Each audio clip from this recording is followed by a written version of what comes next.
په باجوړ کې ډېره غټه بمي چاودنه کیږي چېرته چې په ګڼ تعداد کې مرګ ژوبله منځته راځي.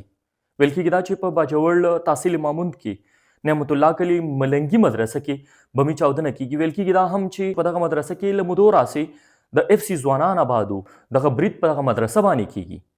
خو چې له کبله یې د مدرسې چتونه هم راولیدلي دي. هغه کې چې دا هم ویل کېږي چې څونه اف سی ځوانان هغه ټول د چتونو د لاندې پراته دي. ګڼ شمېر خلکو پکې ژوند له لاس ورکړی، خو ورسره شاوخوا چې څونه کورونه دي د هغوی چتونه هم راپرېوځي. په هغه کې ځوانان، مشران، کشران دا هم د چتونو لاندې پراته دي. په هغه کې هم ګڼ شمېر تعداد کې مرګ ژوبله منځته راغلې ده. تر څنګ یې لرې چې کوم کورونه دي د هغوی شیشې دروازې هغه هم راولیدلې دي.